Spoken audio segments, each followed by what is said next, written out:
The casket is small. Too small. That's my first coherent thought as they lower Caleb into the ground. My 9-year-old son's final resting place. My hands won't stop trembling. I've tried pressing them against my black dress, gripping them together until my knuckles turn white, even shoving them into my pockets. Nothing works. The tears flow endlessly, silent rivers down my cheeks that I no longer bother wiping away. My stomach knots with each mechanical whir of the pulley system lowering his casket, and my knees threaten to buckle beneath me. The cemetery worker nods at me, waiting for some signal that I'm ready for this moment. I'll never be ready. 8 months ago, the doctors finally named the monster stealing my son's strength. Rare blood disorder, they said, as if labeling it might make it less terrifying. Caleb took the news better than I did, his small face serious but determined as the doctor explained the treatments. "Will it hurt?" he asked, his voice steady. "Sometimes," the doctor answered honestly, "but we'll do everything we can to help." He never complained through 8 months of needles, transfusions, medications with names I could barely pronounce. Even when his small body was ravaged by fevers that left him shaking beneath hospital blankets, he'd look up at me with those eyes so much like his father's and say, "I'm okay, Mom. Don't worry. Amazade." Now I stand alone beside his grave, the ache of their absence, a physical pain as sharp as the loss itself. My parents, who should be standing beside me. My sister Victoria, who promised she'd always be there for us. Melissa, my best friend since 3rd grade, who held my hand through my divorce but couldn't be bothered to show up today. I pull out my phone, a reflexive gesture I immediately regret. Victoria's Instagram feed loads automatically. Photos of her engagement party at the Grand Horizon Hotel flood my screen happening right now, at this exact moment. There she is, champagne glass raised, diamond glittering, our parents beaming beside her. The timestamp shows it was posted 20 minutes ago, while I was listening to the minister speak words that couldn't possibly capture who Caleb was. "Are you doing all right, dear?" I look up to see Angela, my elderly neighbor, the only person who came today. Her weathered hand rests lightly on my arm, her eyes full of genuine concern. For 18 months, she brought homemade meals to our house when I was too exhausted from hospital visits to cook. She sat with Caleb when I needed to shower or sleep. She never once treated his illness as an inconvenience. "They didn't come," I whisper, the words barely audible. Not one of them. I can't stop remembering Caleb's laugh, the real one, before the illness, when it would bubble up from somewhere deep and uncontrolled. How he'd declare at 7 years old that he was going to become a doctor to fix kids like me someday. The way he'd insist on wearing his superhero pajamas to chemo treatments because superheroes are brave, even when they're scared. "That boy loved you more than anything in this world," Angela says quietly. I nod, remembering how Ethan, my ex-husband, had set up an $850,000 college trust fund for Caleb before his company transferred him overseas. "If anything ever happens," he'd said, "you're the residual beneficiary. I know you'll honor his memory." He couldn't have known how soon those words would matter. Part of me wants to call my parents, to scream until my voice gives out. How could they choose Victoria's engagement party over their grandson's funeral? Another part feels too numb to feel anything at all.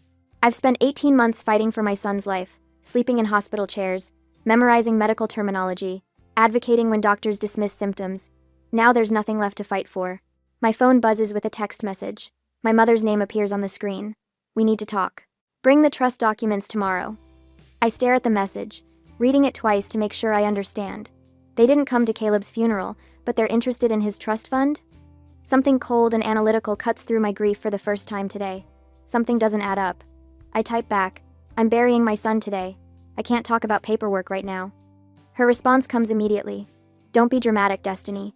This is important for the whole family." The whole family. The same family that couldn't spare 2 hours to say goodbye to Caleb. The reality of what's happening begins to crystallize. This isn't just about money, it's about the last thing I have from my son, his legacy, the future he'll never have. I realize with sudden clarity that I'm alone in this fight. My parents, Victoria, even Melissa, they're united, coordinating, while I'm vulnerable and isolated in my grief. What have they been planning? For how long? Angela notices my distress. "What is it?" I show her my mother's message, watching her face harden as she reads it. "Oh dear," she says softly. "They can't possibly think." I turn off my phone completely. Whatever they want, it can wait. This moment belongs to Caleb. I won't let them take that from me too. Angela places a gentle hand on my shoulder. "You're not alone, dear. I'm here." The cemetery worker approaches hesitantly. "I'm sorry, but we need to finish the service." I look at Caleb's casket, suspended above the open earth. Am I supposed to walk away now? Leave him here alone? My body feels frozen, unable to take that first step away. Angela steps forward. Give her a moment, please. She's saying goodbye to her boy. The worker nods and steps back, respecting the boundary Angela has created. I reach into my pocket and pull out Caleb's favorite action figure, the one he insisted on keeping with him through every hospital stay. I kneel beside the grave and place it gently on top of his casket. I'll protect what's yours, I promise, I whisper. As I stand, something shifts inside me. Through the fog of grief, a small spark ignites. I don't know what tomorrow will bring, but I know one thing with absolute certainty. They will not take my son's legacy without a fight. The morning after the funeral dawns gray and drizzly, matching my mood as I drive to my parents' colonial-style home in Oakwood Heights. I grip the steering wheel too tightly, my knuckles whitening with each mile closer to their house. My throat constricts at the thought of seeing them after yesterday after they chose Victoria's engagement party over their own grandson's funeral. I park behind a familiar silver BMW, Melissa's car. Of course she's here too. The front door opens before I reach it. My father stands in the entryway, his face a practiced mask of paternal concern that doesn't reach his eyes. Destiny, come in. We've been waiting. The living room feels like a boardroom. Victoria sits primly on the cream sofa, legs crossed at the ankle, her blonde hair swept into a perfect chignon. Melissa perches beside her, studying her manicure with sudden fascination when I enter. My mother stands by the mantel, one hand resting on a framed family photo where we're all smiling a performance for the camera. No one mentions Caleb. No one says they're sorry. My father doesn't waste time. He walks to the mahogany coffee table where a folder lies open, papers arranged in neat stacks. We need to reallocate the trust with Victoria as trustee, he announces, sliding a document toward me. Sign here and here. I don't reach for the pen. What are you talking about? Victoria uncrosses her legs and leans forward. Destiny, you're in no condition to manage this kind of money. We're trying to help. My mother steps closer, her voice honeyed with false sympathy. You've always been impulsive with finances. Remember that boutique you wanted to open after college? Thank goodness your father talked you out of it. I glance at Melissa, hoping for some flicker of the friendship we once shared. She meets my eyes briefly before looking away, her silence confirming her allegiance. We've already spoken with Ethan's lawyer, my father says, tapping the papers. Given your mental state, he agrees this is the prudent course. The words hit like physical blows. I pick up one of the documents, recognizing legal language about mental competency evaluations. Another page catches my eye, research on trust law dated 14 months ago, when Caleb was first hospitalized. You've been planning this since Caleb got sick, I whisper, the realization burning through me. While I was sitting beside his hospital bed, you were researching how to take his money if he died. Victoria sighs dramatically. You're exaggerating again. That's exactly why we're concerned. My father pulls out another document, sliding it across the table. If you refuse to sign, we're prepared to petition for guardianship. The court will understand that grief has compromised your judgment. The full scope of their betrayal crystallizes. They dismissed Caleb's illness for 8 months, calling me overprotective when I insisted something was seriously wrong. Now I understand why they were positioning themselves all along, waiting for the worst to happen. My world shifts, reality reconstructing itself around this terrible truth. Memory after memory realigns in this new light. My mother 10 months ago. It's probably just anemia, Destiny. You always make mountains out of molehills. My father, when Caleb needed specialized treatment, these doctors are taking advantage of your anxiety. He just needs vitamins. Victoria, declining to visit him in the hospital. Hospitals are depressing. Besides, he's just going to get better anyway. I see a blueprint peeking out from beneath the trust documents. I pull it: free renovation plans for Victoria's new house, a $200,000 kitchen remodel, a home theater, a pool with a waterfall. You never even visited him in the hospital, I say, my voice steadying with the clarity of anger. Not once in 8 months. Victoria tosses her head, impatient. We all grieve differently, Destiny. Some of us just handle it better. The casual cruelty of her words stuns me. For the first time, I see my family clearly not as the loving support system I've desperately tried to believe in, but as people who view Caleb and me as props in their perfect family image. Useful only when convenient. Why now? I ask. Why the sudden urgency? Victoria exchanges glances with my parents. Something passes between them. A silent communication that excludes me as it always has. Fine. You deserve to know, Victoria says finally. Robert's development company is facing some cash flow issues. The wedding might need to be postponed unless we secure additional funding. My mother fidgets with her pearl necklace. And there's the vacation property in Hilton Head. The market turned, and we're a bit extended. We're not villains, Destiny, my father says, his tone softening to the one he uses when closing business deals. We're family facing difficult circumstances. Melissa finally speaks, her voice small. My divorce will be final next month. Victoria promised me a position at Robert's company. I need this, Destiny. I have the twins to think about. I see them now, not cartoon villains, but frightened people willing to sacrifice me to maintain their lifestyles, their status, their comfort. If you don't sign, we'll have to take more drastic measures, my father warns, his kindly mask slipping. My mother reaches for my hand. After everything we've done for you and Caleb all these years. I almost laugh. What exactly have they done? Sent birthday cards with $20 bills? Called once a month to ask superficial questions about our lives? Don't make this harder than it needs to be, my father says, voice hardening. You're not thinking clearly. Victoria checks her watch. We need this resolved within 60 days, before Robert's next project financing deadline. The desperation in their eyes tells me everything. They need Caleb's money, my money now, to solve their problems. I stand, gather the documents, and place them back in the folder. I need time to think, I say, heading for the door. Destiny! My father's voice carries the sharp edge I remember from childhood arguments. Don't walk away from this table. I close the front door behind me with quiet finality. In my car, I press my forehead against the steering wheel, overwhelmed by what just happened. My phone buzzes with a text from Angela. How did it go? I'm here if you need to talk. Before I can respond, another call comes through Ethan's parents. I answer with shaking hands. Destiny, dear. Martha's voice is warm with genuine concern. We just heard about the funeral. We're so sorry we couldn't be there. We were in Europe and just got the news. We loved that boy so much, George adds, his voice breaking. Their grief sounds real, their concern authentic, unlike the calculated performance I just witnessed from my family. As I hang up, I remember something Ethan mentioned when setting up Caleb's trust. If you ever have questions, contact Richard Donovan. He's the best trust attorney in the state. For the first time today, I feel a flicker of hope. I'm not alone in this fight. Angela, who saw how I cared for Caleb every day. Ethan's parents, who loved him without condition. Richard Donovan, who knows exactly what Ethan intended for Caleb's money. I start the car, my decision made. I won't try to fight this battle alone. I reach for my phone and find Richard Donovan's number in my contacts. Mr. Donovan's office? A receptionist answers. I need to speak with him immediately, I say, surprising myself with the steadiness in my voice. It's about the Caleb Walker Trust. That same day, the law office of Richard Donovan gleamed with polished wood and leather-bound books. I clutch my folder of documents so tightly my knuckles turn white. After 2 sleepless nights researching trust law online, I'm still not sure I understand what rights I have or how my family could attempt to take Caleb's legacy from me. Richard rises from behind his mahogany desk when his assistant shows me in. He's older than I expected, with silver hair and reading glasses perched on his nose. His handshake is firm, his eyes kind but assessing. Mrs. Walker, please have a seat. I'm very sorry about your son. Thank you. My voice catches. I've heard those words dozens of times in the past week, but his tone carries genuine empathy rather than obligation. I slide the folder across his desk. These are all the documents I have about Caleb's trust. My ex-husband Ethan set it up before his company transferred him overseas. Richard opens the folder, scanning the contents with practiced efficiency.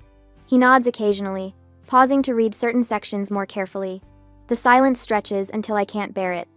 My family wants me to sign over control of the trust. They claim I'm not mentally stable enough to manage it because of my grief. The words taste bitter on my tongue. They didn't even come to Caleb's funeral. Richard looks up sharply. They didn't attend the funeral? No, my sister Victoria had her engagement party the same day. My parents and my former best friend Melissa chose to go to that instead. He removes his glasses, pinching the bridge of his nose. I remember when Ethan set up this trust. He was very specific about his intentions. Richard opens his desk drawer and pulls out a manila folder with Ethan's name on the tab. My breath catches. I wasn't expecting him to have separate records. Ethan was exceptionally thorough. Richard explains, extracting a notarized document. This is his statement of intent for the trust. He hands me the paper, and I read Ethan's familiar handwriting.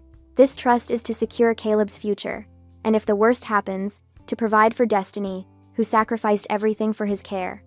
Tears blur my vision. Even from across the ocean, Ethan had prepared for this possibility. Had seen what I couldn't bear to acknowledge. There's more, Richard says, turning his computer monitor so I can see it. These are phone records from our office over the past year. The spreadsheet shows multiple calls from numbers I recognize immediately. My parents' landline and Victoria's cell phone. They contacted you? About Caleb's trust? My voice sharpens. Not me specifically. They called asking about trust provisions and beneficiary laws. My assistant flagged it because she recognized the names from Ethan's file. They never actually spoke to an attorney here. A clarity cuts through my grief for the first time in days. They knew about the trust terms before Caleb died. That's why they've been planning this. It appears so, Richard says, his expression hardening. Mrs. Walker, I want to be very clear about something. This trust has explicit provisions preventing family interference. Ethan built in multiple layers of protection specifically to ensure the funds would go to Caleb or to you as the residual beneficiary. They have no legal standing to challenge this. The trust is ironclad. The weight pressing on my chest lightens slightly. So they can't take it? Not legally, no. But they might try other tactics, claiming you're mentally unfit due to grief, for instance. I think of my mother's dismissive text message at the funeral, Victoria's cold calculation, my father's uncomfortable silence as they presented papers for me to sign.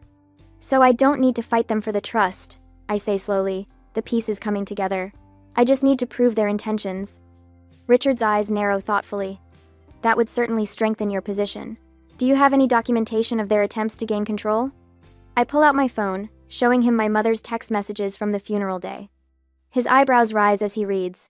This is extremely helpful, he says. Now, I suggest we arrange a meeting with your family. On your terms, in a public place. 2 days later, I sit at a corner table in Riverside Coffee, a manila envelope placed deliberately in front of me. The shop bustles with afternoon customers, exactly as I'd hoped. Richard's advice echoes in my mind. Public places discourage scenes. Control the narrative from the beginning. Ask. Angela waits in her car across the street, ready if I need backup. Richard is on standby for a call. For the first time since Caleb's diagnosis, I don't feel completely alone. My family arrives together, Victoria leading the procession in designer sunglasses, my parents following like attendants. Melissa trails behind, avoiding my eyes. They take seats around the table without ordering drinks, clearly expecting this to be brief. Victoria immediately reaches for the manila envelope. So you've signed the papers? I knew you'd be reasonable. I place my hand firmly on the envelope. Before we discuss any papers, I want to know why none of you came to Caleb's funeral. My mother sighs dramatically. Destiny. We've been through this. Victoria's engagement was planned months ago. We couldn't cancel everything on such short notice. It was your grandson's funeral, I said quietly. And we grieved in our own way, my father replies, glancing nervously at nearby tables. Everyone processes loss differently. I open the envelope and slide out several photos, screenshots from Victoria's Instagram, time-stamped during Caleb's funeral. Champagne glasses raised, diamond ring flashing, everyone laughing. While I was burying my son, you were drinking champagne and laughing.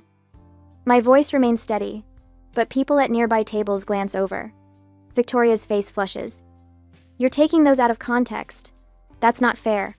I pull out a second document from the envelope, the notarized trust terms with no amendment without grantor consent, highlighted in yellow. Ethan made his intentions very clear. This money is Caleb's legacy to me. My father reaches for the papers. Let me see that. I pull them back before he can grab them. I've spoken with Richard Donovan. He has Ethan's original statement of intent. The trust cannot be modified, transferred, or accessed by anyone but me. Victoria's carefully composed expression cracks. You don't deserve that money. You'll just waste it. Her voice carries. Several customers turn to stare. Lower your voice, my mother hisses. Why? I ask, looking directly at Victoria. Are you worried people will hear how you tried to take advantage of your grieving sister? How you couldn't be bothered to attend your nephew's funeral but want his college fund? Victoria stands abruptly. This is ridiculous. We're trying to help you. I don't need your kind of help, I say, gathering the papers back into the envelope. I'm not signing anything. Ever. My father leans forward, voice low and threatening. You're making a mistake, Destiny. We can make things very difficult for you. You already have, I reply, standing. For my entire life. But not anymore. I walk out, feeling their stares burning into my back. Outside, Angela waits in her car, window rolled down. When I slide into the passenger seat, she gives me a proud smile. You stood up to them. Good for you. My phone rings. Richard calling for an update. How did it go? He asks when I answer. Do we need to prepare for immediate legal action? I describe the confrontation while Angela drives us away from the coffee shop. Richard listens carefully, then confirms we're in a strong position legally. They'll likely try something else, he warns. But you've established boundaries, which is critical. After we hang up, another call comes through, Ethan's parents. They offer to fly in from Arizona to testify about Ethan's intentions if needed. We always knew Caleb's care was your priority. Ethan's mother says, we'll support you however we can. A text message follows from Mark, my former co-worker who visited Caleb regularly during his hospital stays.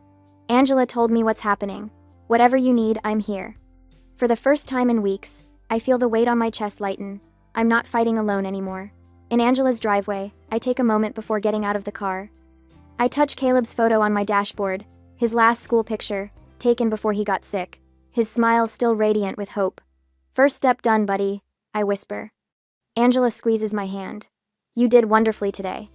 I nod, staring at the horizon. But they won't give up easily. They'll try something bigger next. And we'll be ready, Angela says firmly. You're not alone anymore, Destiny. I take a deep breath, feeling something unfamiliar building inside me. Not just grief, not just anger, but resolve. They couldn't be bothered to say goodbye to my son. They won't get to decide what happens to his legacy. 3 days after the coffee shop confrontation, I spread documents across Richard Donovan's mahogany desk, my hands steady as I arrange them into neat piles. Grief still pulses beneath my skin, but something else has emerged alongside it, a cold, clear objectivity that surprises me with its intensity. They'll file for guardianship, Richard says, tapping a finger against a legal brief. His office smells of leather and old books, the kind of place where battles are planned rather than fought. They'll try to prove you're mentally unfit due to grief. It's their clearest path to the trust. I nod, studying the timeline. I've created 18 months of Caleb's illness mapped out in excruciating detail. Victoria never does her own dirty work. She'll use Mom and Dad as the petitioners, maybe even Melissa. Smart observation, Richard says, genuine respect in his voice. We need to document every interaction since Caleb's diagnosis, every hospital visit you made, every appointment they missed. I pull out my phone, opening my calendar. I have records of all appointments. I can prove I never missed a single one. My voice catches slightly. Not even the day after Ethan left abroad. Richard makes a note. And your parents? Victoria?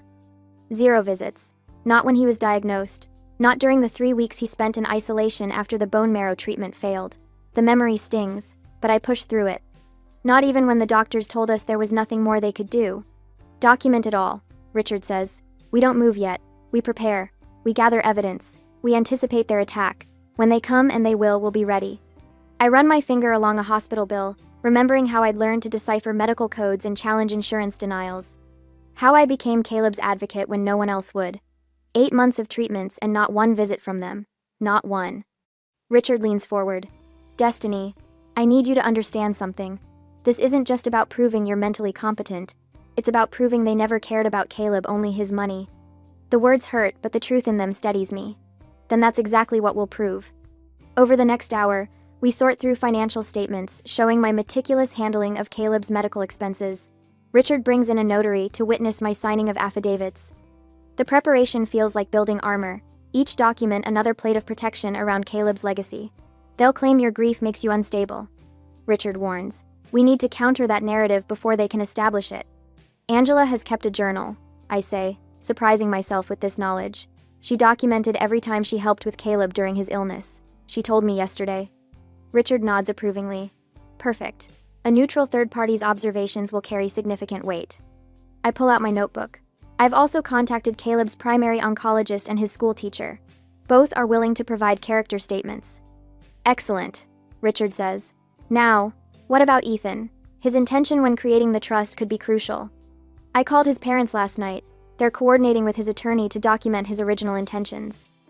The words come easily now, each strategic move clear in my mind.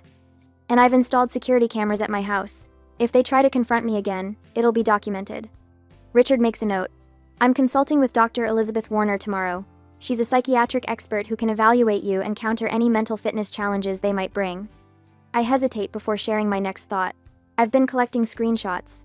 Every time they dismissed Caleb's illness as nothing serious. Every text where they claimed I was overreacting.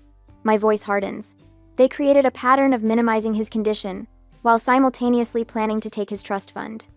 That's exactly the kind of evidence we need, Richard says quietly. Not just to defend you, but to expose their motives. I stare out his office window at the autumn leaves dancing across the parking lot. Caleb loved fall, the colors, the smell of cinnamon, the way leaves crunched beneath his feet. Last October, I'd wheeled him outside the hospital just so he could feel the crisp air on his face. "Are you all right?" Richard asks. "Just remembering," I say, returning to the present. "What else do we need?" As Richard outlines our next steps, my phone buzzes with a text from Angela. "Just heard from Martha at the hospital. Melissa was asking questions about Caleb's treatment schedule. Be careful." My stomach tightens. I show Richard the message. "They're gathering ammunition," he says grimly. "Melissa would have access to information about when you were at the hospital, your emotional state during treatment. She's signed something, hasn't she?" The realization hits me like a physical blow. An affidavit claiming I was unstable during Caleb's illness. Richard's silence confirms my suspicion. "She was my friend since 3rd grade, I whisper, the betrayal cutting deeper than I expected. "She held my hand through my divorce." "Victoria is recruiting anyone with inside knowledge of your life," Richard says gently. "It raises the threat level considerably." I remember now Melissa's increasingly infrequent visits as Caleb's condition worsened. Her uncomfortable expression when I broke down after a particularly devastating prognosis. The way she'd stopped meeting my eyes in those final weeks. "She'll claim she witnessed erratic behavior," I say, my voice hollow. "And she wouldn't be entirely wrong. I did fall apart sometimes. Who wouldn't?" For the first time since our strategy session began, doubt creeps in. Maybe they're right. Maybe I am falling apart. I glance at my trembling hands. "Look at me." "Don't," Richard says firmly. "This is exactly what they want to make you doubt yourself." My phone buzzes again. Angela, coming by Richard's office, found my journals. "You need to see these." 30 minutes later, Angela walks in, carrying a stack of notebooks. Her silver hair is neatly pinned back, her eyes fierce with protective energy. "Melissa can say whatever she wants," Angela announces, placing the journals on Richard's desk. "But I documented everything. Every day you spent at that hospital. Every night you sat up with Caleb when he couldn't sleep. Every meal I brought because you wouldn't leave his side. She takes my hands in hers. "Don't let them make you doubt yourself, Destiny. That's exactly what they want." The warmth of her hands steadies mine. I look from Angela to Richard, then to the mountain of evidence we've accumulated. My son's legacy protected by truth, documented fact by documented fact. "You're right," I say, straightening my shoulders. "I need to prepare for character assassination, not just legal challenges." As I organize Angela's journals into our evidence pile, I realize we're building more than a legal defense. We're creating a monument to the truth of who really stood by Caleb when it mattered and who didn't. Later that evening, after Angela left, my hands shook as I taped the last photo to the evidence board in Richard's office. It shows my parents at Victoria's engagement party, champagne glasses raised in celebration exactly 42 minutes after Caleb's casket was lowered into the ground. "That's the final piece," Richard says, stepping back to survey our work. "The conference room wall has transformed into a comprehensive timeline of betrayal. Medical records showing every appointment I attended. Financial statements proving responsible management of Caleb's medical expenses. Witness statements from hospital staff, neighbors, and Caleb's teachers. A documented 18-month absence of my family during Caleb's illness. Will it be enough?" I ask, straightening a document that details Victoria's unauthorized access to Caleb's medical files. Richard adjusts his glasses, his expression serious but confident. "They'll file for emergency guardianship claiming you're mentally unfit, but we've anticipated every argument they could make." He taps the notarized statement from Ethan's parents. "This alone makes their position legally tenuous." I trace my finger along the timeline we've created. 8 months of hospital visits, countless nights sleeping in uncomfortable chairs beside Caleb's bed. The treatments, the hopes, the setbacks, all documented with meticulous care. "I never thought I'd need to prove I was a good mother," I whisper. "You shouldn't have to," Richard says, placing a supportive hand on my shoulder. "But people who want what isn't theirs will create whatever narrative serves them." As if on cue, my phone buzzes with a text from Angela. I read it aloud. 23 neighbors signed the character petition. A small victory, but each one strengthens our position. I've spent the past week gathering an arsenal of truth against my family's inevitable attack. Security cameras now monitor my home, recording any uninvited visits. I've documented every text, every voicemail, every social media post where Victoria subtly questions my mental state. They're painting me as unstable, I say, staring at Victoria's recent Facebook post asking for prayers for family members struggling with mental health issues after loss. The comments section overflows with sympathetic responses, none mentioning that she didn't attend her nephew's funeral. Richard nods grimly. Classic strategy. They can't win on legal grounds, so they're trying to win in the court of public opinion first. The phone on his desk rings. Richard answers, his expression darkening as he listens. I see. Thank you for letting us know. He hangs up and turns to me. That was my contact at Memorial Hospital. Someone requested Caleb's complete medical records yesterday. My stomach drops. Who? Victoria used an old emergency contact form to gain access. The room seems to tilt slightly. They'll twist everything, I say, my voice rising. They'll find the one time I questioned a medication dosage or got emotional with a nurse and use it to make me look incompetent. They're getting desperate, Richard says. This confidentiality breach shows how far they're willing to go. I grip the edge of the table to steady myself. What else are they doing that we don't know about? Richard opens his laptop. Let's find out. He types quickly, then turns the screen toward me. They've been calling your former colleagues at the marketing firm. A LinkedIn message from my old supervisor appears. Destiny, your sister called asking about your emotional stability during your employment. What's going on? Call me. They're building a case against me on every front, I say, the anger finally breaking through my grief. They're trying to erase everything I did for Caleb. Richard closes the laptop. We need to add a defamation counterclaim to our strategy. This goes beyond the trust now they're attacking your reputation. I think of Caleb's brave face during treatments, how he never complained even on his worst days. If my 9-year-old could face down death with courage, I can face down my family with the same resolve. Let them try. I say, my voice steadier than it's been in weeks. We have something they don't. What's that? Richard asks. The truth. I answer, turning back to our evidence board. Every moment I spent with Caleb, every decision I made for him, every sacrifice, it's all here. They can't erase that. Richard nods approvingly. I'll update our legal response package to include their recent actions. By night, we've refined our strategy, accounting for Victoria's escalating tactics. Richard confirms, our legal response is complete, character witnesses prepared, evidence organized, counterclaims ready. Angela calls as I'm driving home. The security system is working perfectly, she tells me. I tested it once again while you were gone. Thank you, I say, feeling a rush of gratitude for this woman who's become more family to me than my actual relatives. Ethan's parents arrive tomorrow. They're bringing documentation about the trust's original purpose. You've done everything possible to protect Caleb's legacy, Angela says firmly. Now we wait for them to make their move. As I pull into my driveway, I realize something has shifted inside me. The paralyzing grief hasn't disappeared, but it's been joined by something else, a fierce, protective anger that burns away the fog of despair. I'm not afraid anymore. I'm angry. And I'm ready. The next morning, the sheriff's knock hits like a hammer. When I open the door, his face is professionally blank as he extends a thick manila envelope. Destiny Walker? You've been served. My fingers tremble as I take it. The weight feels wrong, too heavy for mere paper, too light for the destruction it contains. The sheriff tips his hat and leaves while I stand frozen in my doorway, the envelope burning against my skin. Inside, I spread the documents across my kitchen table and scan the heading. Emergency petition for guardianship. My stomach lurches. They're not just coming for Caleb's money anymore. They want control of me. The phone rings. Richard. They filed, I say, my voice hollow. I know. Just got the notification. How are you holding up? I stare at the affidavits attached to the petition. Melissa's signature jumps out first 3 pages, detailing every moment of weakness she witnessed during Caleb's illness. The times I forgot to eat. The night I sobbed uncontrollably in the hospital hallway. The morning I couldn't remember if I'd taken my own medication. They've twisted everything. I whisper. They quoted his medical records, things I told the doctors in confidence. Victoria shouldn't have had access to those files, Richard says, his voice hardening. That's our countermove. The hospital ethics committee is already investigating. I flip to the next page. Financial statements showing my depleted savings account. 18 months without steady income while caring for Caleb had drained everything. They've highlighted every overdraft fee, every late payment, presenting it as evidence of financial irresponsibility rather than the reality of a mother spending everything to save her son.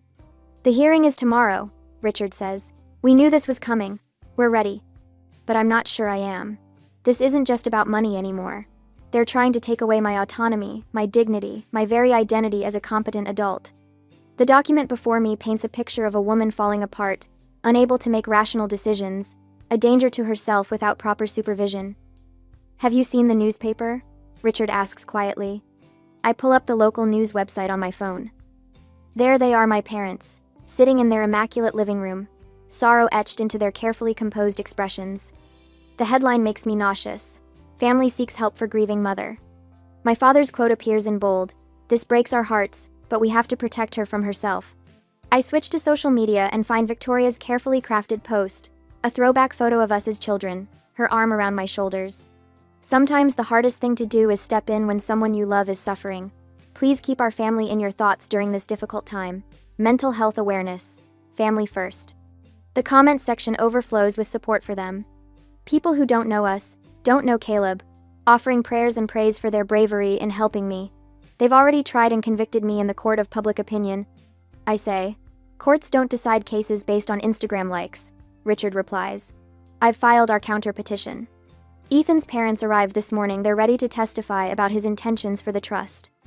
The Hospital Ethics Committee has issued a formal statement about the unauthorized access to Caleb's records. I touch the silver locket around my neck, feeling Caleb's photo inside. What if it's not enough? It will be, Richard says with quiet confidence. Angela has more than 20 neighbors coming to support you. Your former supervisor has submitted a statement about your professionalism. And Dr. Levine, Caleb's primary physician, has provided an affidavit praising your medical decision-making throughout his treatment. My phone pings with a text from Angela. We're all set for tomorrow. The whole block is behind you. For the first time since receiving the sheriff's papers, I feel something beyond fear, a spark of determination, fueled by the absurdity of their claims. They weren't there, any of them. Not for one chemo treatment, not for one blood transfusion, not for one night when Caleb's fever spiked to 104 and I thought I might lose him right there in the pediatric oncology unit. I've also submitted the security footage, Richard continues, showing Victoria and your mother trying to enter your house last week when you were meeting with me. I remember coming home to find the doorbell camera notification, watching the recording of them testing doorknobs, peering through windows. We're hitting back with everything, Richard says. The restraining order request has been included in our counter petition. I look at the documents spread across my table, their lies printed on legal letterhead, made official with court stamps and case numbers. Tomorrow, a judge will read these words and make decisions about my life based on them. Get some rest, Richard advises. Tomorrow's going to be intense. But rest doesn't come. I'm reviewing my testimony for the fourth time when the doorbell camera alert flashes on my phone at 9:48 p.m. Victoria stands on my porch, alone. I consider ignoring her, but something tells me to face this. I activate the recording function on my phone before opening the door, keeping the security chain latched. What do you want, Victoria? She looks different than at the coffee shop confrontation, softer somehow, her expression concerned rather than confrontational. If I didn't know better, I might believe she actually cares. Can I come in? Just to talk? She asks, her voice gentle. No. Her shoulders drop slightly. Destiny, please. This doesn't have to be so public. So ugly. You made it public when you gave that interview. You made it ugly when you accessed Caleb's private medical records. Victoria glances toward the security camera, clearly aware she's being recorded. I'm offering you one last chance to avoid public embarrassment. Drop your opposition to the guardianship petition. Sign over control of the trust to me as administrator. We'll withdraw the petition, and no one ever has to know about your episodes. The word hangs between us like poison. Episodes? The night you called Melissa at 3 a.m., hysterical about Caleb's breathing. The time the hospital nearly called child services because you couldn't remember when he'd last taken his medication. Her voice remains sympathetic, but her eyes are cold. We'll destroy your reputation completely. Everyone will know how unstable you are. I feel a strange calm settling over me. I think you should leave now, Victoria. Her mask slips then, just for a moment. But it's enough. Rage flashes across her features before she composes herself. You think you deserve that money? You were always the burden. The problem child. The disappointment. She leans closer to the door. We carried you your entire life. Now it's time you did something for this family. I close the door without another word. my hands steady for the first time today. I immediately call Richard, forwarding him the recording. Perfect, he says after listening. Her mask finally slipped. This is exactly what we needed. It's past midnight when Angela arrives with an overnight bag. I thought you could use some company, she says, setting a thermos of tea on my kitchen table. Thank you, I whisper, unsure if I can explain how much her presence means. Tomorrow we show them what real strength looks like, she says, squeezing my hand. My phone lights up with a text from Richard. Everything is ready. Ethan believed in you. So do we. I can't sleep, so I sit in Caleb's room instead, holding his favorite stuffed dinosaur. The glow-in-the-dark stars we stuck to his ceiling still shine faintly. I take out my locket and open it to see his smiling face. Tomorrow is for you, buddy, I whisper to his photo. For your legacy. For the first time since the sheriff knocked on my door, I feel something beyond fear or determination. I feel ready. The next morning, I enter the courtroom with my head high, flanked by Richard, Angela, and Ethan's parents. The polished wood and solemn atmosphere remind me of a church, a temple where truth should matter more than performance. Victoria, my parents, and Melissa sit on the opposite side, their faces arranged in expressions of practiced concern. My stomach knots as I take my seat. It's been 48 hours since the sheriff served me with papers claiming I'm mentally unfit to manage my own affairs, let alone my son's legacy. Richard squeezes my arm gently as we settle at the defendant's table. All rise for the Honorable Judge Marion Peabody. A stern-faced woman in her 60s enters, her silver hair pulled back in a severe bun. She reviews the emergency petition with narrowed eyes before addressing the courtroom. These are serious allegations. I expect both sides to present evidence, not emotion. Her gaze sweeps across both tables. Mr. Harrington, you may begin for the petitioners. Now. Citive calls. My family's attorney rises, his expensive suit and confident posture, reflecting their certainty they'll win. Your Honor, this is a case of a family desperately trying to help a daughter and sister who is spiraling after an unimaginable loss. He walks toward the bench, presenting documents with practiced solemnity. Miss Walker has exhibited concerning behaviors since her son's passing. Erratic financial decisions. Isolation. Refusal to accept help from those who love her most. I clench my fists under the table as he continues painting me as unstable and dangerous to myself and Caleb's money. When Melissa takes the stand, my chest tightens. Destiny changed during Caleb's illness. She testifies, avoiding my eyes. She became obsessive about treatments, paranoid that doctors were missing something. She'd call me at 3 a.m, hysterical. The memory of those nights slashes through me sitting beside Caleb's hospital bed, terrified as his fever spiked, reaching out to someone I thought was my friend. My isolation wasn't paranoia, it was abandonment by the people testifying against me now. My mother takes the stand next, dabbing at tears that appear on command. We're heartbroken watching her self-destruct. This isn't about money, it's about protecting our daughter when she can't protect herself. The judge's expression softens at my mother's performance. A cold wave of fear washes over me. She's buying their act. Then Richard stands, and everything shifts. Your Honor, what we're witnessing today is not concern, but calculation. His voice fills the courtroom with quiet authority. Miss Walker hasn't self-destructed, she's been systematically targeted by family members who abandoned her during her son's illness but suddenly appeared when they learned of his trust fund. He begins methodically dismantling their case, presenting complete hospital records that chronicle every appointment I attended, every treatment decision I researched and approved, every night I slept in a hospital chair. Now I'd like to call Miss Catherine Winters, Hospital Records Administrator. A middle-aged woman with kind eyes takes the stand and confirms what Richard suspected. Our system shows Miss Victoria Walker accessed Caleb's complete medical records 2 weeks ago, using an outdated emergency contact form. This constitutes a serious privacy violation. Victoria shifts uncomfortably in her seat as whispers ripple through the courtroom. Angela testifies next, her steady voice carrying decades of wisdom. I watched Destiny care for that boy every single day. When he couldn't keep food down, she researched what might help and stayed up learning to prepare meals that wouldn't make him sick. When he was scared about treatments, she created superhero stories to help him understand what was happening. Her eyes find mine. I never once saw her falter. Ethan's father, Robert, takes the stand next. Though we've never been close, his testimony is clear and certain. My son established this trust with explicit instructions. He told me, "Dad, if anything happens to Caleb, Destiny gets everything. She's sacrificed her career, her savings, everything to give him the best care possible. She'll honor his memory better than anyone." The judge's expression has changed, her eyes sharper, more focused on my family now. Your Honor, Richard says. I'd like to present one more piece of evidence. He plays the security recording from last night, Victoria's unannounced visit to my home. Her voice fills the courtroom. We'll destroy your reputation completely. Everyone will know how unstable you are. My calm response follows. I think you should leave now, Victoria. Victoria's true colors emerge in her next words.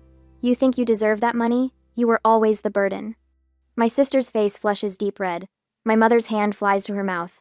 My father stares straight ahead, his jaw tight. The judge calls a 15-minute recess. When she returns, Victoria attempts to speak, but Judge Peabody silences her with a sharp gesture. Mr. Donovan, do you have additional evidence? Richard nods. One final exhibit, Your Honor. He plays an audio recording from our coffee shop meeting. The voices are crystal clear. My mother, once the guardianship is approved, we can settle Victoria's mortgage situation. Victoria, and the beach house repairs. The contractor needs $50,000 by next month. My father, once we have guardianship, we can use the money however we want. Destiny won't have any say. The courtroom falls silent. My family's attorney shifts papers aimlessly, clearly unprepared for this revelation. Judge Peabody calls another brief recess. When she returns, her expression has hardened into granite. I've reviewed all evidence and testimony in this matter. This court finds no basis whatsoever for the emergency guardianship petition. In fact, what I see is deeply disturbing, a coordinated attempt to exploit a grieving mother for financial gain. Victoria starts to protest, but the judge cuts her off. Miss Victoria Walker, I strongly suggest you remain silent.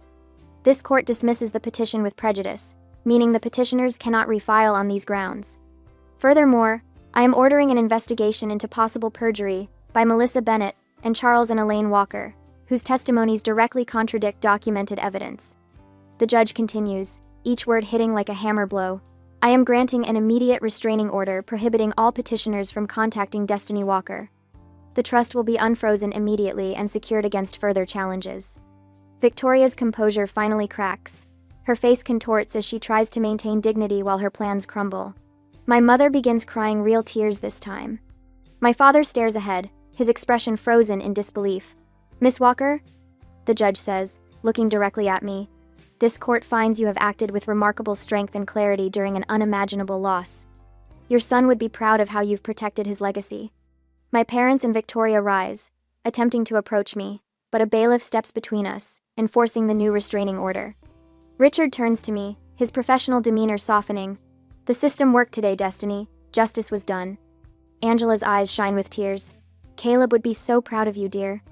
Ethan's parents embrace me, his mother whispering, You've honored our grandson and our son today.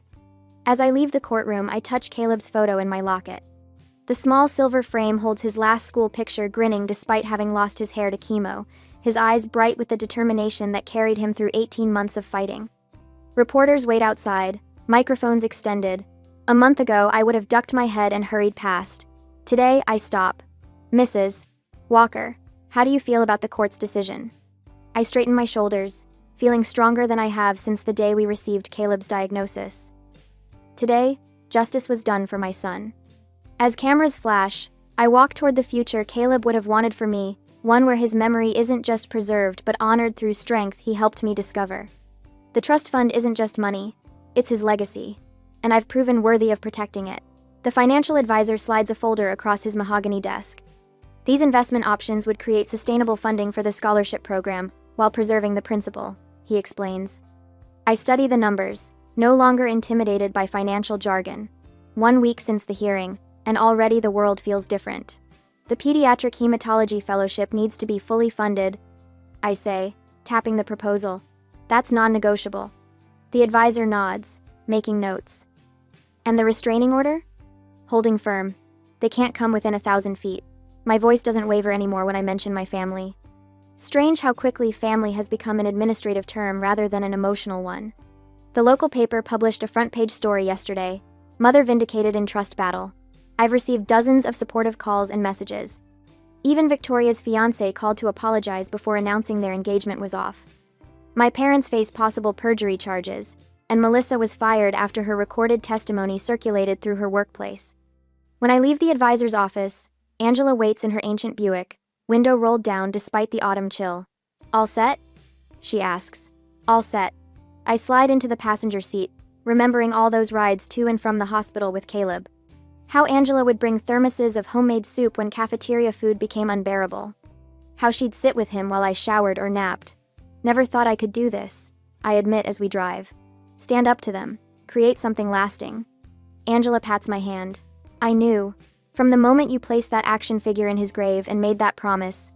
That night, I sleep peacefully for the first time since Caleb's diagnosis. No nightmares of hospital corridors or beeping machines. Instead, I dream of Caleb laughing, whole and strong, running through sunlit fields. Richard calls the next morning. The foundation paperwork is filed. The trust is locked down tight, not even the Supreme Court could touch it now. My neighbors organize a meal train. Every evening, someone appears at my door with casseroles, soups, fresh bread. Small kindnesses that would have overwhelmed me with gratitude before now feel like confirmation of something I'm slowly beginning to understand. Family isn't always blood. I pull out a photo of Caleb, not a hospital photo, but one from before, at the beach, his smile wide beneath a baseball cap. For the first time, I can look at it without dissolving into tears. I know what to do with your legacy now, buddy, I whisper. 6 months later, I stand in the pediatric blood disorder unit where Caleb spent so many hours. The walls are brighter now, painted with underwater scenes that Caleb would have loved. A plaque beside the nurse's station reads, Caleb Walker Memorial Wing.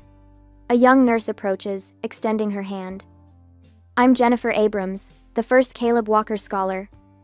I can't thank you enough for this opportunity to specialize in pediatric hematology. Caleb would have been thrilled, I say, and realize I'm smiling as I speak about him. Not the tight, painful smile of someone holding back tears, but a genuine expression of joy at his memory. He wanted to be a doctor himself someday. The foundation is making such a difference, Jennifer says. 3 families have received emergency housing assistance already. The Caleb's Legacy Foundation now supports families facing the same battles we fought, covering expenses insurance won't, providing emergency housing near hospitals, funding specialized training for pediatric nurses. Each board meeting brings new possibilities for expanding our reach. Angela serves as volunteer coordinator, organizing a network of people who provide meals, transportation, and childcare for families with hospitalized children. Richard handles all legal matters pro bono, ensuring the foundation's stability. You've created something beautiful from something tragic, Ethan's mother tells me during her monthly visit.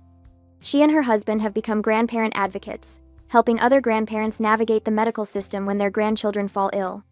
I find myself speaking at support groups, mentoring parents new to the terrifying world of childhood chronic illness. The first step is believing you can do this. I tell them. The second is knowing you don't have to do it alone. My voice no longer shakes when I speak in public. My hands no longer tremble when I sign documents. The woman who stood frozen at her son's grave has become someone else entirely, someone stronger, someone Caleb would be proud of. 1 year to the day after Caleb's funeral, I return to the cemetery. The path feels different under my feet, no longer a march toward unbearable grief, but a purposeful visit to a place of connection. I place fresh flowers by his headstone, tracing the letters of his name with my finger. The morning sun warms the granite. Excuse me, a voice calls. A woman approaches with a little girl around 7, holding her hand. Are you Destiny Walker?